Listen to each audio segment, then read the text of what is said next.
के एक गांव में इमिली नाम की एक गाय अपने पति मेस्सी के साथ रहती है। 2 साल पहले इमिली और मेस्सी की शादी हुई थी। उनकी शादी से वो दोनों भी ना खुश थे, लेकिन फिर भी एक दूसरे को समझने की कोशिश करते हुए बहुत अच्छे से रह रहे हैं। इमली जी, मैं सरपंच के पास जा रहा हूँ। उन्होंने गांव के कुछ लोगों को एक काम के लिए बुलाया है। कह रहे थे अगर वो काम कर दिया तो फिर कभी भी कोई काम करने की जरूरत नहीं होगी, इतने पैसे देंगे। लगता है कोई गलत काम या खतरनाक काम है मेस्सी जी। मेरी सलाह है कि आप उस काम के लिए हाँ करने से पहले एक बार अच्छे से सारी बात को सुनकर समझना। ठीक है कहकर मेस्सी बेन सरपंच के घर चला जाता है। वहाँ पर सभी अच्छी उम्र के सेहतमंद लोग थे। उन्हें देखकर मेस्सी एक बार और अपनी पत्नी की बात याद कर लेता है। मेरी पत्नी की तबीयत कुछ दिनों से बहुत ज्यादा खराब है। सारे वैद्य अपने हाथ खड़े कर चुके हैं, लेकिन मुझे कहीं से पता चला है कि काले जंगल के उन गुफा में होने वाले नीले फूल से दुनिया की हर बीमारी ठीक हो सकती है। सरपंच कहता है कि जो कोई भी वो फूल लेकर आएगा उसे वो अपनी संपत्ति का आधा हिस्सा दे देगा। इनाम के बारे में सुनकर सभी लोग खुश होते हैं, लेकिन जंगल के बारे में सोचकर ही कांपने लगते हैं। काले जंगल में कोई मूर्ख ही जाने की हिम्मत करेगा सरपंच जी। वहाँ पर खूंखार शेर, भेड़िया और यहाँ तक कि भूतों का भी बसेरा है। मैं जिंदा रहकर मजदूरी करना पसंद करूँगा। उस एक बैल की वजह से बाकी के बैलों की भी हिम्मत टूट जाती है और उनमें से कोई भी वो साहस करने के लिए सामने नहीं आता है। सरपंच बड़ी उम्मीद भारी आंखों से उनकी ओर देख रहा था। तभी मेस्सी सामने आता है। मैं ये साहस करने के लिए तैयार हूँ सरपंच जी। एक बात तो तय है, मैं या तो फूल के साथ लौट कर आऊँगा या फिर मरकर। अगर मुझे कुछ हो गया तो वादा कीजिए कि आप मेरी गर्भवती पत्नी का ख्याल रखेंगे। मैं वादा करता हूँ मेस्सी, तुम्हारी सही सलामत लौटने तक तुम्हारी पत्नी की जिम्मेदारी मेरी है। मैंने आज तक तुम जैसा बहादुर नहीं देखा है। ठीक ही कहकर मेस्सी अपने घर लौट जाता है और एमिली को पूरी बात नहीं बताता है। अगर वो ऐसा करता तो एमिली उसे बिल्कुल भी नहीं जाने देती थी। इसीलिए मेस्सी अपने साथ 3 दिन का भोजन बांधकर निकल जाता है। मेस्सी चला तो जाता है, लेकिन एमिली के मन में डर लगा रहता है। मेस्सी पहले दिन शाम तक चलकर अंधेरा होते ही एक बड़े से पेड़ पर सो जाता है और सुबह होते ही एक एक कदम संभाल कर रखते हुए आगे बढ़ता है। मैंने आज तक तुम्हारे जैसी गाय नहीं देखी इमली। दौलत के लालच में अपने ही पति को मौत के मुंह में भेज दिया। ची ची ची ची ची। ये क्या बकवास कर रही हो तुम? अब किस बारे में बात कर रहे हो? मेरे कुछ भी समझ में नहीं आ रहा है। तब वो गाय एमिली को बताती है कि मेस्सी असल में कहाँ पर और किस लिए गया है और वहाँ पर कितना खतरा है। वो बात सुनते ही बिना कुछ सोचे एमिली गाय भी अपने पति के लिए जंगल में चली जाती है। उसे देखकर वो गाय डर जाती है और घर जाकर अपने पति से कहती है, बेवकूफ गाय, ये क्या किया है तुमने? वो सरपंच जी का जिम्मेदारी है। मैं जाकर अभी उन्हें ये बात बताकर आता हूँ। ये क्या कर दिया मूर्खों? चलो, अब हमारे साथ डरने से कोई काम नहीं होगा। एक वादा किया था और वो भी ना निभा पाए तो हमारी का कोई अर्थ नहीं होगा। कहते हुए सरपंच खुद कुछ लोगों को अपने साथ लेकर एमिली को ढूंढने के लिए जाता है। एमिली जंगल में अपने पति को ढूंढते हुए अकेली उस रास्ते पर जाती है। 2 दिन बाद मेसी को वापस लौटते वक्त बेहोश पड़ी हुई एमिली नजर आती है। तभी सामने से सरपंच भी कुछ लोगों के साथ वहां पर पहुंचता है। मेसी के हाथ में वो फूल देखकर खुश होता है सरपंच, और एमिली की ओर देखकर शर्मिंदा होते हुए मेसी से ऐसे कहता है, मुझे माफ कर दो मेसी, मैंने तुमसे किया हुआ ये वादा ठीक से नहीं निभा पाया। आज इस दुनिया में मुझसे ज्यादा शर्मिंदा शायद कोई नहीं होगा। एक बार अपने आसपास देखिए सरपंच जी, ये वही लोग हैं जो फूल लेकर आने के लिए डर रहे थे।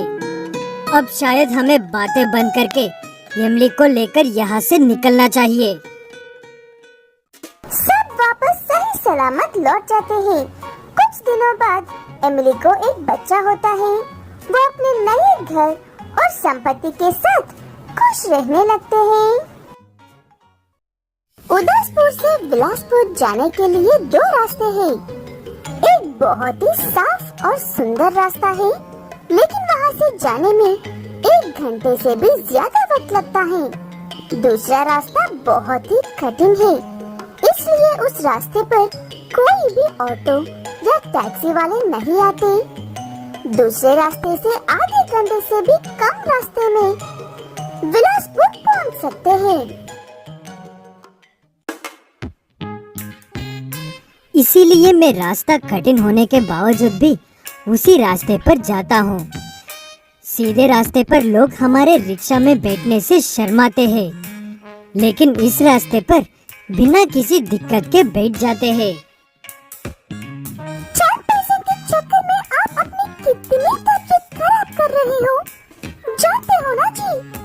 किसी दिन बिस्तर पर पड़ गए तो ये 4 पैसे किसी काम नहीं आएंगे हमारे। काजू बैल बहुत मेहनती है। अपने परिवार की हर जरूरत पूरी करने के लिए दिन रात मेहनत करता रहता है, लेकिन उसकी पत्नी कतली गाय को ये बिल्कुल भी सही नहीं लगता है, और वो कहती है कि सेहत हो तो कुछ भी कर सकते हैं, इसलिए पहले खुद का ख्याल रखना चाहिए। यहाँ पर दोनों की ही बात सही है, ना काजू को गलत कह सकते हैं और ना ही कतली को। ऐसे ही उनके दिन गुजार रहे थे। मुझे बहुत जल्दी बिलासपुर पहुंचना है, तुम कितने देर में पहुंचा सकते हो? मैं सही समय तो नहीं बता सकता हूँ साहब जी, लेकिन आपको आधे घंटे के अंदर पहुंचा दूंगा, ये वादा है मेरा। ठीक है कहकर वो बैल रिक्शा में बैठ जाता है। काजू बैल अपनी सांस फूलने पर भी जोर जोर से रिक्शा चलाता रहता है, उस बैल को सही समय तक पहुंचने के लिए।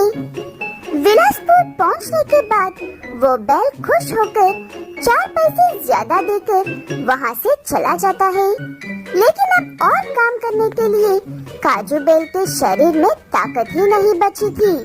फिर भी अपनी जिद पर शाम तक 2-4 चक्कर और लगाकर ही घर लौटता है। उस दिन रात में सबके साथ खाकर सोया हुआ काजू बैल अगले दिन सुबह उठ नहीं पाता है। आपको तो बहुत तेज बुखार है, चलो उठने में मेरी मदद करो, हॉस्पिटल जाते हैं। तबली बेटा, तू भी यहाँ पर आ, मेरी मदद कर।